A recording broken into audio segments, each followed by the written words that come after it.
बिस्मिल्लाहिर्रहमानिर्रहीम, अस्सलाम वालेकुम, वेलकम टू लिटरेचर ऑनलाइन। आज का टॉपिक है दी हॉलो मैन का सेकंड पार्ट है। टी.एस. एलियट की पोइम है और इसका टाइटल और सारी चीज़ें जो हैं ये कहाँ से टाइटल इंस्पिरेशन इसे कहाँ से मिली, टाइटल की इन दो पोइम्स को मिला के लिखा गया, ये मैंने अपने पिछले पार्ट में एक्सप्लेन कर दिया था।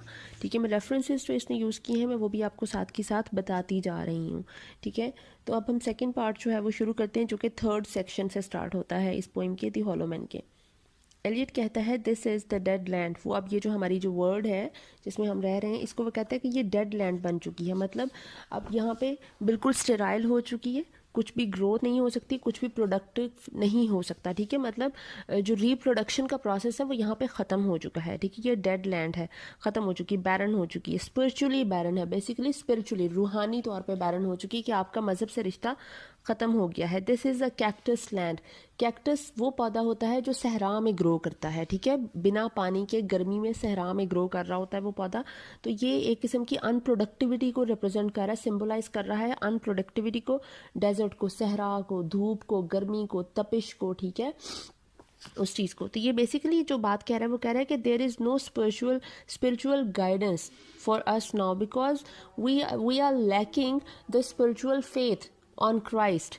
ठीक है, we are not worshipping Christ. वो उसने पहले कहा ना कि आप स्टोन इमेजेस को जो है वो कर रहे हैं, आप लोग वर्शिप करना शुरू हो गए। ठीक है, spiritual truth is far away from these people, from us. ठीक है, here the stone images are raised, here they receive the supplication of a dead man's hand under the twinkle of a fading star.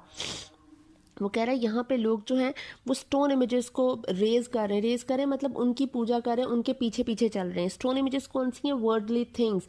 ये जो हम बड़ी बड़ी इमारतें और status conscious हो रहे हैं, बड़ी बड़ी इमारतों में काम करना है, बिल्डिंग्स बन रही हैं, स्टोन्स के घर बनने शुरू हो गए हैं, और जिस तरह लोग जो हैं वो उन चीज़ों के पीछे पड़ गए हैं कि हम स्टेटस कॉन्शियस है। बेसिकली आपका जो वर्ल्डली थिंग्स में आपका जो इंटरेस्ट है वो ज़रा ज़्यादा हो गया है।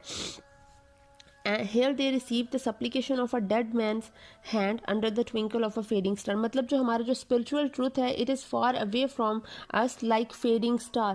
जिस तरह वो जो एक सुबह का सितारा दूर जाता महसूस होता है ना, जितनी दूर वो होता है, ये जो spiritual guidance है, ये जो हमारा यकीन है क्राइस्ट पे, ये भी कुछ उसी तरह उतनी ही फासले पे, उतनी ही दूर चला गया है कि अब वो मध्यम होता महसूस हो रहा है कि सुबह के साथ वो भी ख़त्म हो जाएगा। ठीक है, डेड मैन कहा गया हॉलो मैन को, जो हम स्पिरिचुअली हॉलो हो चुके हैं, हमारे अंदर कोई यकीन नहीं रहा, फेथलेस मैन है हम।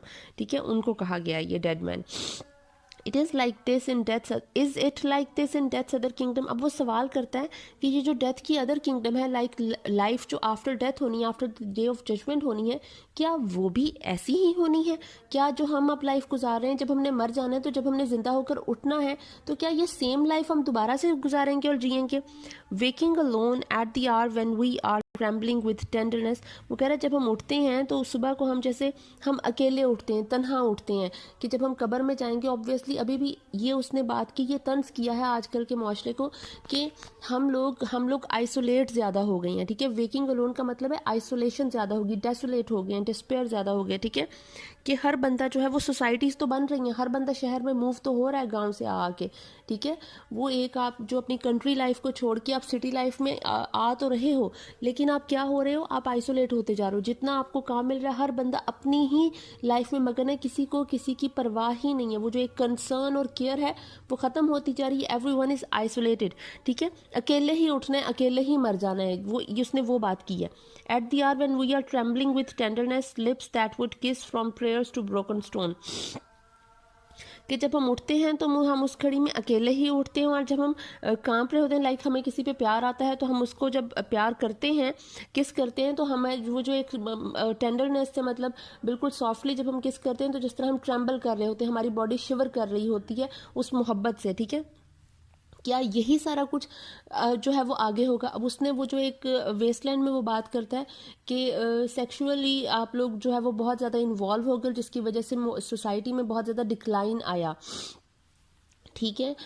चाहे वो एथिकल डिक्लाइन था या चाहे वो किसी भी किस्म का था, वो कह रहा था कि ये चीज़ें बहुत ही ज़्यादा हो गई हैं, मतलब सेक्सुअल इंडल्जेंस इतनी ज़्यादा हो गई है कि अब जो है वो चीज़ें ख़राब होने की तरफ चली गई हैं। तो उसने इन दोनों चीज़ों का जिक्र कर दिया, एक तो आइसोलेशन का भी जिक्र कर दिया और दूसरा सेक्सुअल इंडल्जेंस का भी जिक्र कर दिया कि क्या यही चीज़ें ही आगे होनी है जब हमने मर जाना है और जीना है, दोबारा उठना है, तो क्या यही ऐसे ही अकेले अकेले ही होंगे हम और ऐसे ही मतलब सेक्स के लिए ही किसी के साथ टाइम स्पेंड करेंगे, अदरवाइज हमारी कोई लाइफ नहीं होगी। लाइफ जो एक प्रॉपर एक रिलेशनशिप होता है किसी में, वो हमारा नहीं होगा किसी के साथ। From prayers to broken stone we are, इसका मतलब है कि हम जो अपनी प्रेयर्स करते हैं, जो हम अपनी दुआएं करते हैं, टू द ब्रोकन स्टोन्स, मतलब हम एक बेराह रवि के पीछे चल गए हैं, हम एक प्रॉपर डायरेक्शन हमें मिल नहीं रही है। ठीक है, ब्रोकन स्टोन्स के पीछे एक गलत जो एक डायरेक्शन है, हम उसके पीछे चल पड़े और उसी पे हम प्रेयर करें, मतलब कुछ बन जाने की, कुछ पा लेने की, लेकिन एफर्ट क्या है, एफर्ट हमारी ज़ीरो है, हम आइडल हो चुके हैं, हम यूजलेस हो चुके हैं। ठीक है, फिर वो कहता है फोर्थ सेक्शन में, the eyes are not here, there are no eyes here. अब ये आइज का इसने जिक्र क्या किया, आइज ये हैं eyes of faith, eyes of action, ठीक है, आइज ऑफ विल, कि हमारे अंदर ना फेथ रहा, ना विल रहा, ना एक्शन रहा। जो ऐसी आइज होती हैं जिन्होंने कुछ कर दिखाना होता है, जिनके अंदर एक जज्बा होता है, एक एक्साइटमेंट होती है, थ्रिल होता है कुछ करने का, वो आंखें अब रही ही नहीं है, वो लोग नहीं रहे हैं।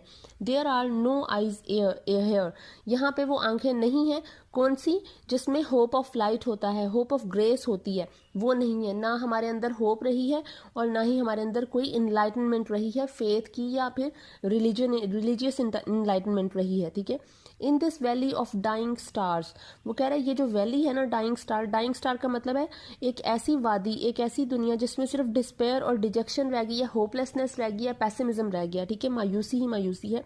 इन दिस हॉलो वैली, ये जो एक खाली वैली है, हॉलो का मतलब है अंदर से खड़खड़ करती, जिस तरह हमारे अंदर एक मजहब खत्म हो जाए, हमारे अंदर मोहब्बत खत्म हो जाए, हमारे अंदर जज्बात खत्म हो जाए, तो हम क्या हो जाएंगे, एक खाली बर्तन नहीं होता जैसे वो अंदर से बजता रहता है, हम भी कुछ उसी किस्म की चीज़ें बन जाएंगे हमारे अंदर से, अगर ये जज्बात और एहसासात खत्म हो जाएंगे। ठीक है, तो ये जो हमारी जो दुनिया है, ये भी बिल्कुल अभी वैसे ही बन गई, क्योंकि हमारे अंदर से वो केयर और वो लव, वो कंसर्न, वो फेथ, हर चीज़ खत्म हो गई है। ठीक है, this broken jaw of our lost kingdoms, ठीक है, कि ये जो हमारा जो broken jaw of our lost kingdom है, ये जो हमारी जो लाइफ है, इसमें वो कह रहा है this is severed as a human limb cut off from human body, कि हमारी लाइफ फेथ के बगैर ऐसी ही है जिस तरह एक ह्यूमन बॉडी से उसको अलग कर दिया जाए। ठीक है, एक इंसान का एक जो हिस्सा है उसको अलग कर दिया जाए, हमारी लाइफ अब ऐसी बन गई, लाइक हमारे अंदर सोल नहीं रही ना, तो सोल हमारी अलग कर दी गई है हमारे जिस्म से, हम सिर्फ एक जिस्म के वो कहते नहीं, एक खून के वो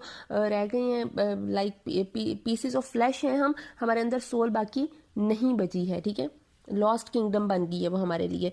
इन this last of meeting places we grope together and avoid speech, वो कह रहा है ये जो हमारी जो लास्ट मीटिंग प्लेसेस है ना, इन this last of meeting places, ये जो अब हम मिल रहे हैं, ये जो अब हम टाइम गुजार रहे हैं, जो हमारे मतलब लाइक अब शायद दुनिया ख़त्म हो जाएगी एंड इट इज़ लाइक कि हम एंड होने वाले हैं, तो वी ग्रोप टुगेदर, हम इकट्ठे खड़े तो हैं एक दूसरे का सहारा लिए, जिस तरह उसने फर्स्ट सेक्शन में कहा था कि हम लीनिंग टुगेदर हैं, हम एक दूसरे पे झुके हुए हैं, एक दूसरे की सपोर्ट चाहिए हमें खड़े होने के लिए, एक अकेला इंसान अपने सहारे पे खड़ा भी नहीं हो पा रहा है।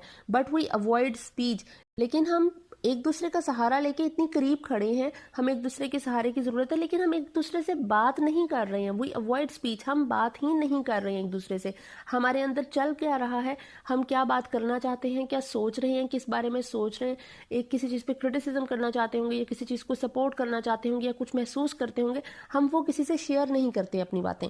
Gathered on this beach of the tumid river, हम इस बीच पे जो ट्यूमिड रिवर है, हम यहाँ पे इकट्ठे हुए हैं। इस पे इकट्ठे होने की वजह क्या है, हम यहाँ पे क्यों इकट्ठे हुए, कि इसने जो मैंने आपको फर्स्ट पार्ट में बताया कि डांटे की जो डिवाइन कॉमेडी है उसमें उसने 4 हिस्से बनाए थे।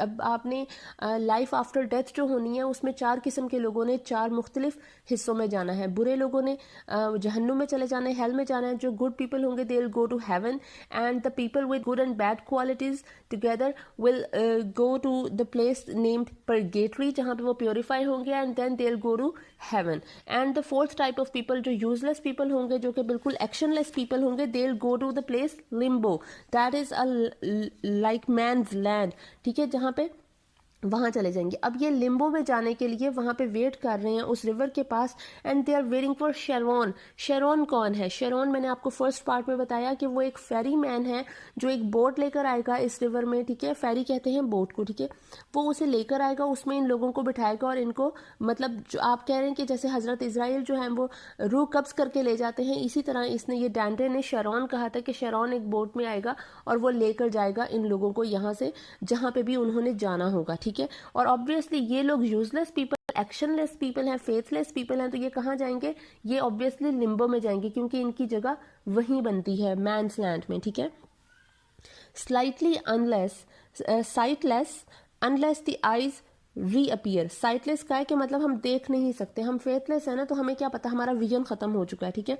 Unless the eyes reappear as the perpetual star, जब तक कि हमें वो आंखें नजर नहीं आ जाती दोबारा एज द परपेचुअल स्टार, जो इटर्नल स्टार होता है, हमें उसकी तरह वो आंखें नजर नहीं आ जाती। अब यहाँ पे डांटे की ही बात की है, जिस तरह डांटे को आके, जब डांटे वेट कर रहा होता है नियर पर गेटरी, वो बेट्राइस का वेट कर रहा होता है to guide him to paradise, ठीक है, हेवन के लिए वो वेट कर रहा होता है। बिल्कुल उसी तरह उसने कहा है कि हम भी उस सितारे का वेट कर रहे हैं, बेट्राइस का वेट कर रहे हैं, या फिर अब वो आगे बता रहे हैं हम किसका वेट कर रहे हैं, एज दी वो एटर्नल स्टार होगा जो हमें रोशनी की तरफ, जो एक हमारी मंजिल की तरफ लेके जाएगा। जब पुराने लोग जो थे वो जब सहराओं में सफर करते थे तो वो कहते थे वो सितारे की डायरेक्शन में हमने चलते जाना है, जिस तरफ को वो सितारा ले जाए।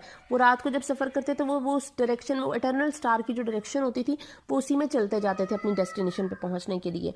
तो मल्टीफोलिएट रोज, ये जो मल्टीफोलिएट रोज है ये मल्टी पैटल्ड रोज को कहा गया, जो सिंबलाइज करता है वर्जन मैरी को, ठीक है, कि हम उसका इंतजार करें। मतलब अब ये अपनी एंड पे बात में आ रहा है कि ठीक है, हमने अपनी सारी जिंदगी इस तरह से गुजार दी है, we didn't have any goal, we didn't have any purpose, we are actionless, we are faithless, we have nothing in us, we are hollow man, we are dead man, लेकिन we are right now we are waiting for virgin Mary to bless us, ठीक है, कि हम भी उस एक अच्छी का, कि शायद एक they are like hoping for good at the end of their lives, तो वो उसका वेट कर रहे हैं वर्जन मैरी का कि वो आएगी और उनको बचा लेगी। Of death's twilight kingdom the hope only of empty man, though we are empty, we are inactive, but we have this pious hope that Virgin Mary will come and save us from limbo and will go to paradise, ठीक है, वो wait कर रहा है। अब ये इसमें इसने इस चीज़ का जिक्र किया है, जो इसने ये डांटे की डिवाइन कॉमेडी का, डांटे बेट्राइस का वेट कर रहा था, but right now these people are waiting for virgin Mary, ठीक है। तो I hope I made myself clear. If there is any question you can ask me any time. Thank you so much.